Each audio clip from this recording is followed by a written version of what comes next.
പുതിയൊരു വീഡിയോയിലേക്ക് എല്ലാ കൂട്ടുകാർക്കും സ്വാഗതം. ചാമ്പയ്ക്ക കൊണ്ടുള്ളൊരു നല്ല അച്ചാർ, അതായത് പെരട്ട അച്ചാറിൻ്റെ വീഡിയോ ആണ് കേട്ടോ ഇന്ന് നമ്മൾ അപ്ലോഡ് ചെയ്യാൻ പോകുന്നത്. വീഡിയോ കണ്ടിട്ട് ഇഷ്ടപ്പെട്ട ചാനലൊന്ന് സബ്സ്ക്രൈബ് ചെയ്ത് സപ്പോർട്ട് ചെയ്യണേ. താമസിക്കുന്നില്ല, നമുക്ക് നേരെ വീഡിയോയിലേക്ക് തന്നെ പോവാം.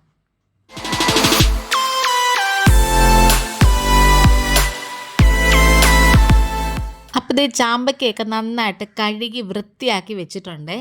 ഇനി നമുക്കിതൊന്ന് കട്ട് ചെയ്തെടുക്കണം. കുറേ സമയം വെള്ളം വാർന്നു പോകാനൊക്കെ വെക്കണം, നനവോട് കൂടി എടുക്കരുത്.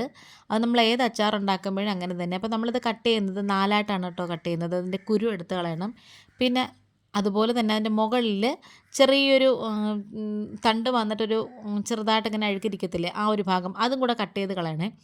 അങ്ങനെ നമ്മളിത് മൊത്തവും മുറിച്ച് വെച്ചിട്ടുണ്ട്. അതിലേക്ക് ആവശ്യത്തിനുള്ള ഉപ്പും കൂടി ചേർത്ത് കൊടുക്കാമേ. ഉപ്പിട്ടിട്ട് നന്നായിട്ട് ഇങ്ങനെ കൈകൊണ്ട് തിരുമ്മി യോജിപ്പിച്ചെടുക്കണേ. നന്നായിട്ട് ഇങ്ങനെ തിരുമ്മി എടുക്കണം. ഒരുപാട് ഉപ്പ് നമ്മൾ ചേർക്കണ്ട, പിന്നീട് നമുക്ക് ഉപ്പ് വേണമെങ്കിൽ ചേർത്ത് കൊടുക്കാമെന്നുള്ളതേ ഉള്ളൂ. അച്ചാർ ഉണ്ടാക്കാൻ എപ്പോഴും നല്ലെണ്ണയാണ് നല്ലത്. അതുകൊണ്ട് തന്നെ ചീനച്ചട്ടിയിലേക്ക് 1.5 ടേബിൾ സ്പൂൺ നല്ലെണ്ണ ഒഴിച്ചു കൊടുത്തു. അതിലേക്ക് 1 ടീസ്പൂൺ കടുക് ഇട്ട് കൊടുത്തു. അതൊക്കെ പൊട്ടി വന്നപ്പോഴത്തേക്കും കൈകൊണ്ട് ഇങ്ങനെ കുറച്ച് എടുത്തിട്ടേ ഉള്ളൂ ഉലുവ ഇട്ട് കൊടുത്തു. അത് നന്നായിട്ട് മുരിയുന്നവരെ വെയിറ്റ് ചെയ്യണം. ഞാനിവിടെ 1 നുള്ളു മഞ്ഞൾപ്പൊടിയും 1 ടേബിൾ സ്പൂൺ നല്ല എരിവുള്ള മുളക് പൊടിയും 2 ടേബിൾ സ്പൂണ് അത്യാവശ്യം എരിവ് കുറഞ്ഞ് നല്ല കൊഴുപ്പ് കൂടിയ കളറുള്ള കാശ്മീരി മുളക് പൊടി എടുത്തിട്ടുണ്ട്. ഇനി ഒരു തുടം വെളുത്തുള്ളി എടുത്തിട്ടുണ്ട്. ഏകദേശം ഒരു 6-7 അല്ലിയുണ്ട്. അത് തൊലി കളഞ്ഞിട്ടില്ല. മുഴുവനെ കഴുകിയതിന് ശേഷം നന്നായിട്ട് ചതച്ചിട്ട് കൊടുത്തിട്ടുണ്ട്. അതിട്ട് നന്നായിട്ട് മൊരിഞ്ഞ് വന്നതിന് ശേഷം മാത്രം നമ്മൾ വറ്റൽമുളകും കറിവേപ്പിലയും ചേർത്ത് കൊടുക്കണം. ഇതിലേക്ക് തന്നെ കായപ്പൊടിയും കൂടി ഇട്ട് കൊടുക്കണം. നമ്മൾ പൊടി ഇങ്ങനെ കായപ്പൊടി ഇട്ട് കൊടുക്കുകയാണെന്നുണ്ടെങ്കിൽ നമ്മൾ വറുത്ത് പൊടിക്കുന്ന ഒരു ടേസ്റ്റ് ഉണ്ടല്ലോ, അത് കിട്ടേ. അങ്ങനത്തെ അതിലേക്ക് നമ്മൾ നന്നായിട്ട് ഗ്യാസ് സിമ്മാക്കി വെച്ചതിന് ശേഷം മാത്രം മുളകിൻ്റെ പൊടി ചേർത്ത് കൊടുക്കണം. ഇനിയിപ്പോൾ നമ്മൾ പ്രത്യേകിച്ച് ഉലുവ പൊടി ചേർക്കേണ്ട ആവശ്യമില്ല. ഈ ഒരു സിമ്മാക്കി തീയിൽ കിടന്നിട്ട് ഇത് നന്നായിട്ട് ഇങ്ങനെ മൊരിയണം. ഈ സമയങ്ങളിൽ നമുക്ക് ഗ്യാസ് അങ്ങ് ഓഫ് ചെയ്തേക്കാമേ. ഗ്യാസ് ഓഫ് ചെയ്തതിന് ശേഷം മാത്രമേ ഉള്ളൂ കേട്ടോ നമ്മൾ ഈ ചാമ്പയ്ക്ക ചേർത്ത് കൊടുക്കുന്നത്.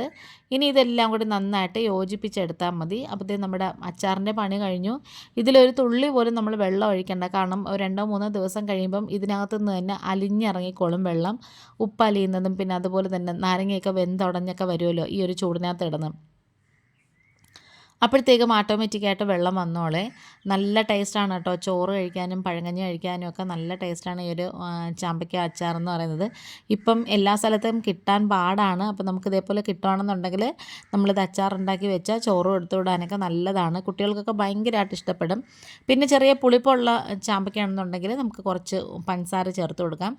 ഇത് നന്നായിട്ട് മധുരം ഉണ്ടായിരുന്നേ, അതുകൊണ്ട് തന്നെ ഞാനത് ചേർത്തിട്ടില്ല. അപ്പോൾ എല്ലാം പാകമാണോ എന്ന് നോക്കിയപ്പോഴത്തേക്കും ഉപ്പ് ഒരിച്ചിരി കുറവായിരുന്നു. അപ്പോൾ കുറച്ചുകൂടെ ഉപ്പ് ചേർത്ത് കൊടുത്തിട്ടുണ്ട്.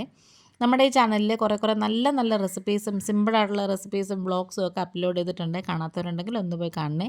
ഇന്നിപ്പോൾ ഇത്രയേ ഉള്ളൂ. വീണ്ടും വരാം. Thanks for watching.